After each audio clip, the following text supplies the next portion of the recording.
એટલે ભરતના ચાલે કોણ ચાલે?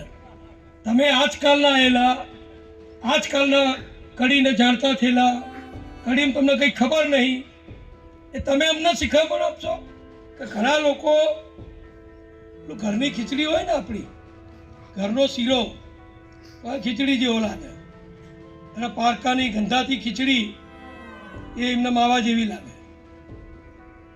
એવા લોકો માટે આ બધું હું કહું છું.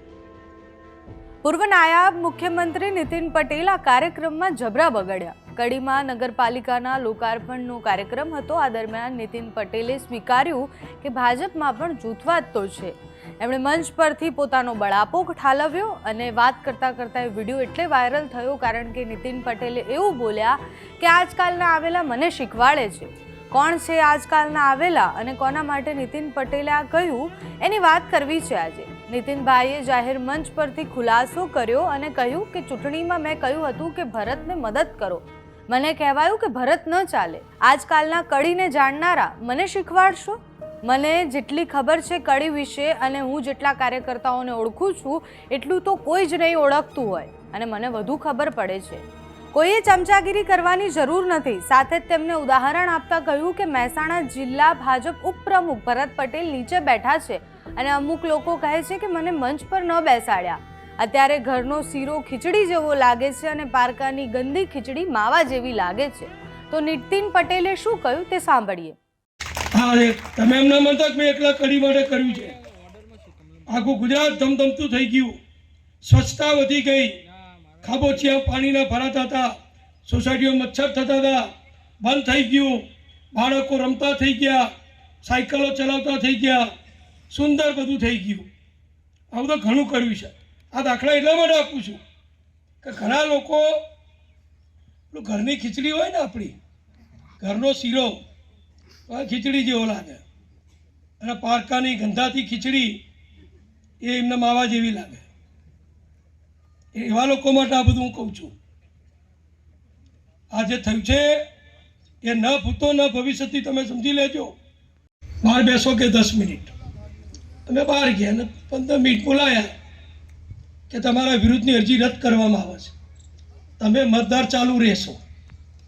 આ ચાલુ થયું તે આ મિનિટ સુધી અત્યારે તો ચાલે છે. કાલ હવે ભગવાન પણ નડનારા ચાલુ જ છે. હો, નડનારા બદલાય ખરા,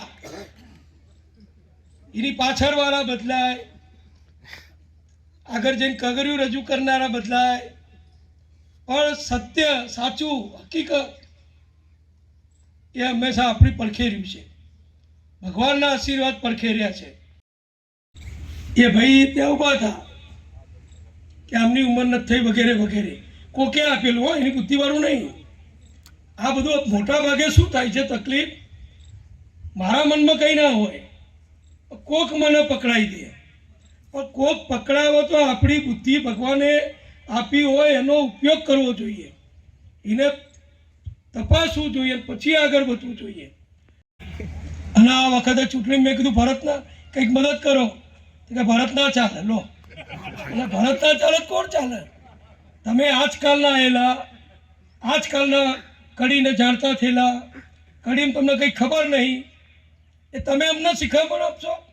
કડીમાં કયો કાર્યકર ક્યાં ચાલે અને કયો કાર્યકર ક્યાં ના ચાલે એની હું અભિમાન નથી કરતો, પણ મારા જેટલી ખબર કોઈને નહીં હોય. કડીમાં તટસ્થતાથી જોવાનું, કોઈ ચમચાગીરી નહીં કરાવવાની, કોઈ પોલસનગીરી નહીં કરાવવાની, કોઈને એને નહીં કરી આપવાના, તટસ્થતાથી કામ કરવાનું.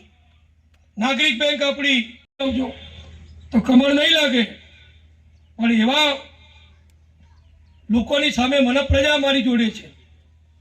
મને મારા હવે કંઈ લેવાનું નથી, સમજી લો તમે. હવે મારે કોઈ ચૂંટણીમાં ઉભા રહેવાનું નથી. મેં તો સામેથી જાહેર કરી દીધું કે હું ઉમેદવાર નથી. આ ભાષણ આપ્યું હોત તો એવું જાહેર ના કર્યું હોત તો તમે બધા મનમાં વિચારે કે આ ચૂંટણીમાં ઉભા રહેવાના છે એટલા ભાષણ આપે છે. અભિમાન ના રાખવું જોઈએ. આ ભરતભાઈ નીચે બેઠા છે, મહેસાણા જિલ્લા ભાજપના ઉપપ્રમુખ છે, અને કોઈક તો તાલુકાનો એક નાના ગામનો સરપંચ હોય તો કે મને મંચ ઉપર ના બેસાડ્યો. જિલ્લા ભાજપના ઉપપ્રમુખ નીચે બેઠા છે રાજુભાઈ સુકલ, આખા ગુજરાતની જે ભાજપની હવે નીતિન પટેલ આટલા વર્ષોથી ભાજપમાં છે અને ઉત્તર ગુજરાતના એક કાર્યકર્તાની રગરગથી વાકેફ છે, તો એમણે આ કહ્યું છે એમાં તમને કેટલું તથ્ય લાગે છે અમને કમેન્ટ્સમાં જણાવો. અત્યારે આ વિડીયોમાં બસ આટલું જ. જો તમે અમને યુટ્યુબ પર જોઈ રહ્યા હોય તો સબસ્ક્રાઇબ કરો, ફેસબુક પર જોઈ રહ્યા હોય તો ફોલો કરો, અમારા વિડીયોને લાઇક અને શેર કરો, અમારી એપ્લિકેશનને ડાઉનલોડ કરો.